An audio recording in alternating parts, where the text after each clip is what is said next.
Dewan Rakyat terus memaklumkan kerajaan menubuhkan sekretariat khas bagi membincangkan isu kenaikan dan kawalan harga barang yang mana ianya melibatkan kerjasama Kementerian Perdagangan Dalam Negeri dan Kos Sara Hidup serta Kementerian Pertanian dan Keterjaminan Makanan.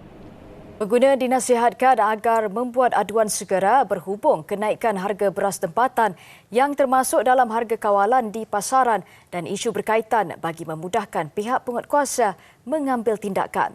Pemangku Menteri Perdagangan Dalam Negeri dan Kos Sara Hidup Dato' Armizan Mahmud Ali berkata, aduan yang dikemukakan itu bagaimanapun perlu disertakan maklumat lengkap dan terperinci. Menurut Fauziah, kerjasama itu diharap dapat membantu mengimbangi keperluan industri dan pengguna dalam mewujudkan situasi menang-menang. Setakat ini, 10 barangan disenaraikan sebagai harga kawalan dengan 6 daripadanya bersubsidi. Ia termasuk minyak diesel, RON 95, ayam bulat, telur dan minyak masak paket. Jelasnya, aduan lengkap dapat memudahkan pihak kementerian membuat semakan sebelum tindakan lanjut diambil terhadap pihak terlibat. Salam, saya Otnanio Steven dan pada hari ini saya akan mentemuduga seorang pelajar Universiti Utara Malaysia. Sila perkenalkan diri anda. Hai, nama saya Wirawat. Saya berumur 22 tahun sekarang dan saya berada dalam semester 5. Bolehkah kita mula interview sekarang? Boleh, silakan. Okey. Soalan pertama. Apakah pandangan anda tentang keadaan semasa inflasi dan kenaikan harga di negara ini? Pada pendapat saya, keadaan inflasi di negara ini semakin tahun semakin meningkat nampaknya. Walaupun Menteri Kewangan kita, Tengku Zafrul, berkata bahawa inflasi pada tahun ini lebih kurang berbanding tahun lepas, tapi saya rasa mungkin terdapat peniaga yang sengaja mengambil kesempatan terhadap kata inflasi tersebut untuk menaikkan harga barang mereka. Jadi ia mungkin akan membebankan rakyat. Bukan mungkin, ia akan membebankan rakyat. Okey. Soalan kedua. Menurut pendapat anda, apakah faktor utama yang menyebabkan inflasi dan kenaikan harga barang di negara ini? Pada pendapat saya, kenaikan harga barang tersebut mungkin berlaku akibat daripada masalah penawaran terhadap negara kita sendiri. Iaitu kita mungkin sektor industri kita mungkin tidak boleh mengeluarkan barang itu mencukupi untuk keseluruhan rakyat kita. Jadi mereka terpaksa import lebih banyak barang daripada luar negara untuk memenuhi permintaan di negara kita. Itu menyebabkan barang di dalam negara kita mahal. Tapi itu tertakluk kepada barang import, bukan terhadap barang domestik semata-mata. Ia bergantung kepada keadaan juga. Okey. Soalan seterusnya. Adakah anda rasakan impak langsung ke atas belanjawan harian anda akibat inflasi? Ya, sememangnya ia akan memberikan impak kepada saya kerana perbelanjaan harian saya makan agak banyak. Jadi harga makanan saya tu mungkin akan mencecah RM8 hingga RM10 untuk sekali makan sahaja. Okey. Apakah pendapat anda tentang strategi yang boleh digunakan oleh individu untuk mengurus kewangan mereka ketika harga barang meningkat? Pada pendapat saya, untuk menguruskan kewangan mereka dengan lebih bijak selari dengan masalah ekonomi negara kita, iaitu inflasi, saya rasa mereka patut lebih bijak berbelanja, iaitu hanya berbelanja terhadap barang keperluan mereka dan mungkin dia boleh menghadkan pengambilan makanan mereka. Tapi mereka mesti memastikan mereka mengambil nutrien yang mencukupi juga. Bagaimana pandangan anda terhadap langkah-langkah atau kreatif atau inovatif yang boleh diambil oleh kerajaan untuk merangsang pertumbuhan ekonomi sambil mengawal inflasi? Bagaimana kerajaan boleh mengawal inflasi ini? Pada pendapat saya, mungkin kerajaan boleh memberi pakej rangsangan ekonomi seperti membantu rakyat melalui bantuan rahmah seperti bagaimana kerajaan membuat sekarang dan memberi sokongan insentif-insentif yang menarik kepada syarikat domestik kita dan syarikat luar negara juga untuk menarik pelaburan asing daripada negara luar.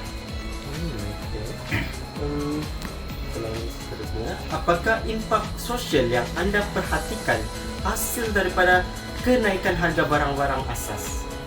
Okey.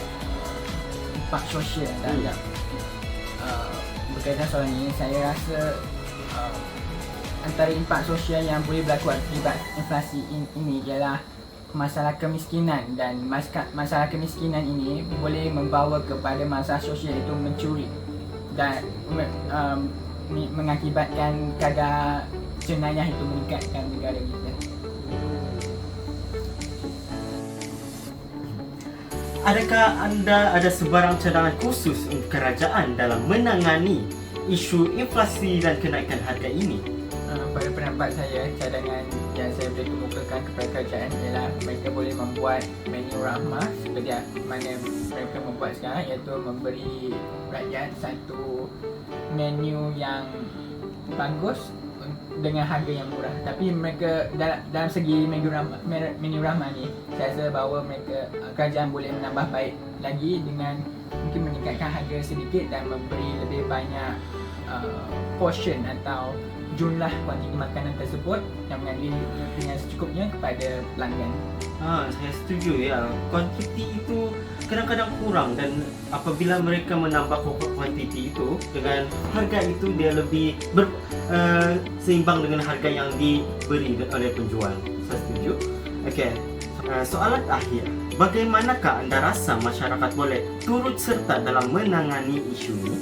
Pada pendapat saya, untuk soalan ini, rakyat itu sendiri perlu menyokong insentif kerajaan yang mereka buat supaya program kerajaan itu boleh dilaksanakan secara efektif. Jadi kerajaan juga memainkan peranan untuk melaksanakan program yang betul-betul berkesan dan disokong oleh rakyat supaya rakyat itu menyokong program itu sendiri. Jawapan yang sangat menarik. Jadi berakhirlah sudah sesi temu duka kita pada hari ini. Terima kasih kerana sudi menjadi penemuan duka saya pada hari ini. Terima kasih. Kembali lagi bersama saya, dan pada hari ini kita ada seorang lagi pelajar Universiti Utara Malaysia. Sila perkenalkan diri anda. Baik, nama saya Kozamin Justin, merupakan student STEM 7 daripada SOIS. Okey, sebelum kita memulakan kita punya sesi temu bual, saya ingin bertanya kepada tuan, sama ada anda faham apa itu inflasi? Inflasi merupakan situasi yang menyebabkan kenaikan harga barangan dalam pasaran. Ya, betul. Okey, so dalam ekonomi, inflasi dia bermaksud adalah sesuatu kenaikan tingkat harga umum barang dalam perkhidmatan dalam sesebuah ekonomi dari semasa ke semasa. Okey, kita akan beralih ke soalan yang pertama, iaitu apakah pandangan anda tentang keadaan semasa inflasi ini? Saya rasa keadaan yang inflasi dalam kehidupan kita kan masih ada membawa kesan ketara lah, iaitu meningkatlah kepada kita. Seperti kita punya kos barang peluang kan semakin meningkat. Okey, soalan seterusnya adalah bagaimana anda rasa isu ini telah mempengaruhi kehidupan harian anda? Sama seperti yang jawapan saya tadi lah, soalan pertama. Dari segi saya punya kos kehidupan saya lah, itu kos barang keperluan, kos makanan dan semua lah, yang membawakan beban kepada saya dari segi harga barangan lah. So which means saya perlukan keluarkan duit yang lebih untuk beli barang yang sama dengan kuasa beli yang lemah. Oh, jadi dia meningkatkan beban keuangan dalam pembelian anda lah. Ya, betul. Okey. Seterusnya, adakah anda rasakan impak langsung ke atas belanjawan harian anda akibat inflasi? Ini saya rasa sangat terpengaruh, especially dalam kehidupan seharian saya. Okay. Saya bagi satu contoh lah untuk saya lah. Waktu saya semester 2, saya beli kafe. Beli burger kat kafe kan. Satu burger cuma RM3. Sekarang lepas tahun dia tragedi COVID, pandemik COVID, sekarang harga lah sudah naik secara mendadak kepada RM4 untuk satu burger banding dengan dulu dalam masa yang singkat ini. So tak kali dulu satu hari one day two meal saya paling pakai dalam bajet RM12. Sekarang saya terpaksa keluarkan lagi RM8, iaitu sebanyak RM20 untuk menampung saya punya keperluan seharian dalam makanan.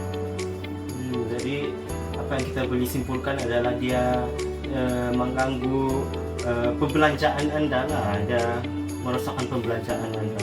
Ya, betul. Okey. Baik. Okey, seterusnya, adakah anda rasa terdapat sebarang sebab atau industri tertentu yang lebih terjejas oleh inflasi dan kenaikan harga? Okey,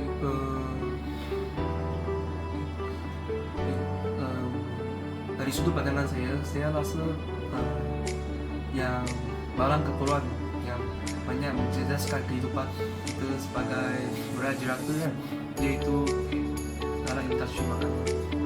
Okey, saya bagi contoh. Seperti kan kita punya ringgit kan semakin depreciate, iaitu jatuh nilai. So, jadi kita kalau daripada kilang rokok, kita perlukan beli gandum sebab negara kita tidak merupakan negara yang dapat keluarkan gandum seperti negara luar seperti Eropah. Jadi kita kena import banyak gandum dengan gunakan ringgit yang semakin jatuh nilai selepas inflasi. So jadi kos pengeluaran untuk menghasilkan roti akan tinggi pada berkilang. So secara tidak langsung ini juga membawa kepada kesan kepada pengguna, iaitu peningkatan harga pada konsumen, iaitu kena tanggung. Ya, betul. Disebabkan kita mengimport barang daripada luar negara, jadi harga import itu pun tidaklah begitu murah, jadi dia akan meningkatkan lagi harga barang tersebut. Apa pendapat anda tentang tindakan yang boleh diambil oleh kerajaan untuk mengawal inflasi dan kenaikan harga secara berkesan? Okay. Kalau nak tindakan itu kenaikan harga secara berkesan, kerajaan perlulah selalu memantau, iaitu dalam pengawalan harga, especially dalam produk-produk tempatan lah, supaya mereka dapat menetapkan satu namanya ceiling price, supaya harga yang ditawar oleh producer dalam pasaran adalah berpatutan dan dapat memanfaatkan pengguna seperti kita dapat rasa kepuasan. Okey, soalan yang terakhir, bagaimanakah anda rasa masyarakat boleh turut serta dalam menangani isu ini? Very repeat. Sekarang kita beralih kepada masyarakat. Macam mana masyarakat boleh menangani isu inflasi ini? Okey, dari idea saya menyeru sekuat-kuatnya kepada masyarakat tempatan supaya menyokong barang-barang tempatan daripada orang menyokong barang import yang menyebabkan kita punya duit mengalir keluar ke negara lain secara tidak langsung, maka wang asing kita jatuh. So kerajaan kita terpaksa meningkatkan OPR, kadar inflasi, kadar bunga yang tinggi untuk menarik pelaburan daripada luar. So jadi kita apabila kita punya duit inflasi itu OPR naik, kita punya barang akan jadi mahal. Sebab kita demand yang ringgit yang kita tinggi daripada pasaran luar, bukan pasaran kita. So maknanya duit kita lebih digunakan untuk kepada portfolio investor yang luar yang untuk buat pelaburan sementara berbanding yang kita yang hidup kekal dalam Malaysia secara lama. Betul.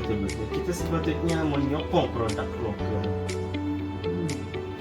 Okey, sekian itu sesi Temudu kita pada hari ini. Jadi saya mengucapkan ribuan terima kasih kerana sudi menjadi petunjuk saya pada hari ini.